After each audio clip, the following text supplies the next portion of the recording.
it's been an extremely busy last couple of weeks.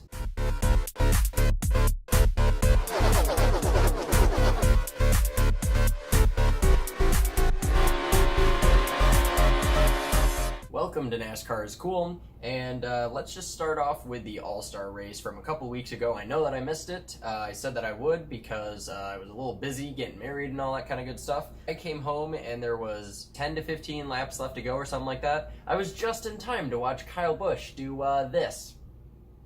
So that was awesome.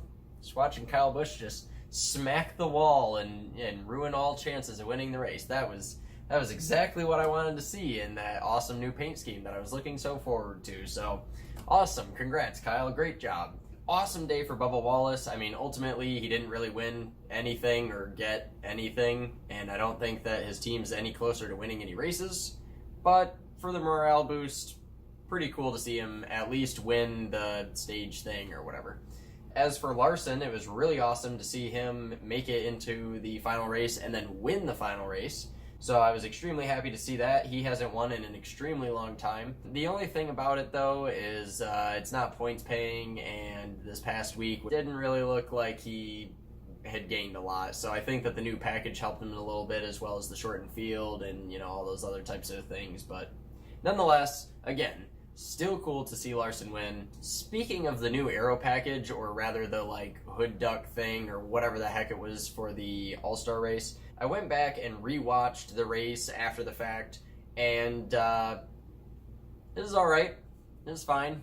It kind of just seemed like they turned this year's package back into last year's package a little bit. Just seemed like cars could get really spaced out really quickly, and then it was just a lot of sort of, ring around the rosy. Some of it was cool. I mean, there was decent passing, and I thought that, the battle for the lead there with Harvick, Larson, and Busch was very exciting until, of course, Kyle hit the wall. Side note, if I sound super nasally, it's because of allergies are absolutely destroying my life right now. Moving on to the Coke 600. Martin Truex Jr., are you for real? Are you absolutely out of your mind? This dude wins one championship, and all of a sudden he thinks he's God's gift to NASCAR. Like he just deserves everybody moving out of his way and just parting the sea for him to win these races. This dude had the balls to ask David Ragan, who was right in front of him, to move to the back of the pack so that he would have a better time on the restart. What are you thinking?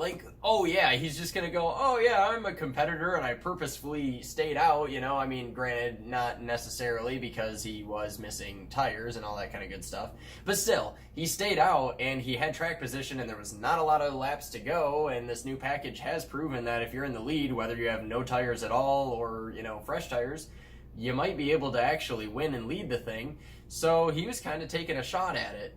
And Truex had the balls to basically say, hey, bud, get to the back. Ugh.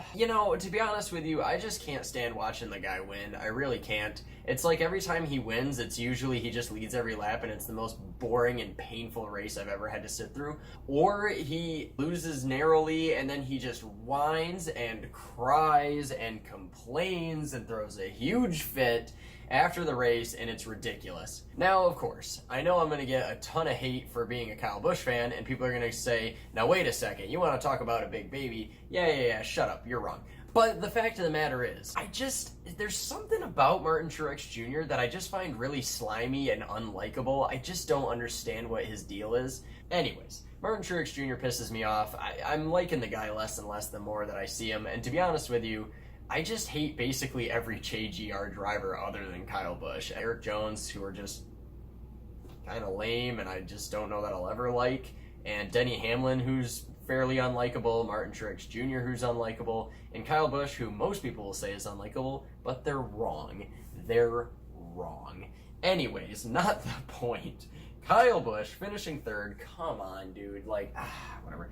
Oh yeah, speaking of which, how is Truex going to complain about these dudes being in front of him? And they're kind of some of the reason why he ended up winning the race. I mean, if he would have been lined up side by side with Kyle Busch, you don't think Kyle Busch was winning on the restart, or at the very least taking Truex out so that he could win said race? Come on, bud.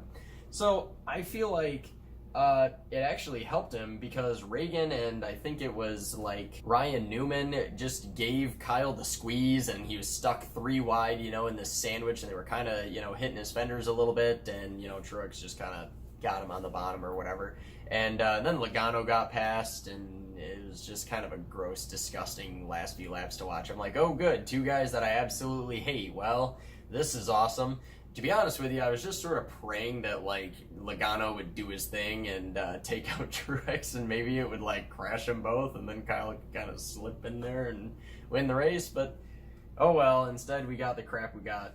But aside from that, this race was pretty awesome. This race package seems to work excellent on night races. I don't know that much about the science of it. All I know is it was really good racing, and I'm also super excited because I'm going to the Daytona night race in July.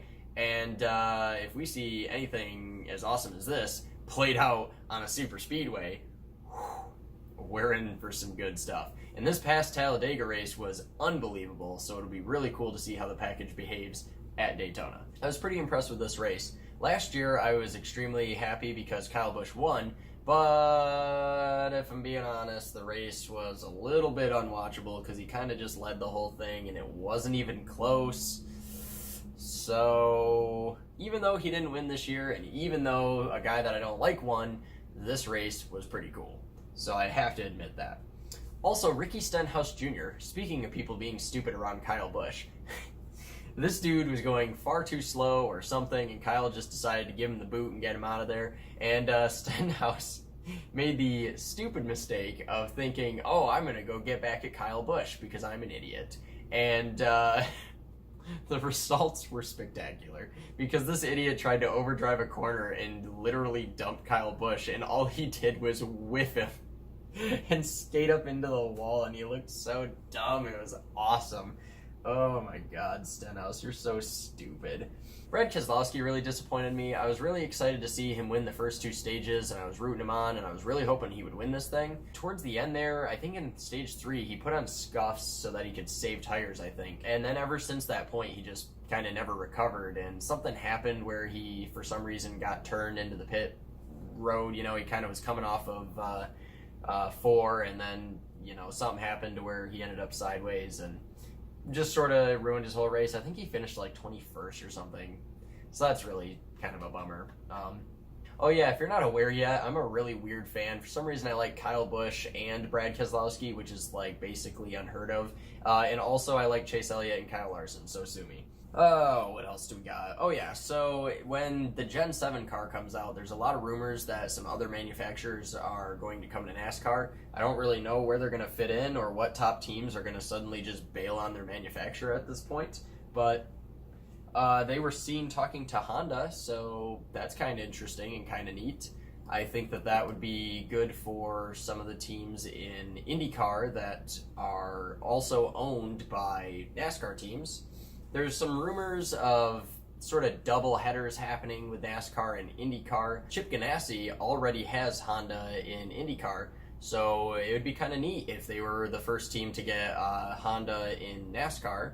So yeah, that's pretty cool. Honda possibly coming to NASCAR in, I believe, 2021 for the Gen 7. So anyways, this weekend we got Pocono. I'm excited about that. This new race package could potentially be pretty exciting there, or it'll just be kind of the same old boring Pocono. Either way, I'm cautiously optimistic as always, and I don't know, maybe we'll see something pretty exciting this weekend. Hopefully Kyle Busch can get himself a win, because it feels like it's been a decade, even though it was literally just a couple months ago.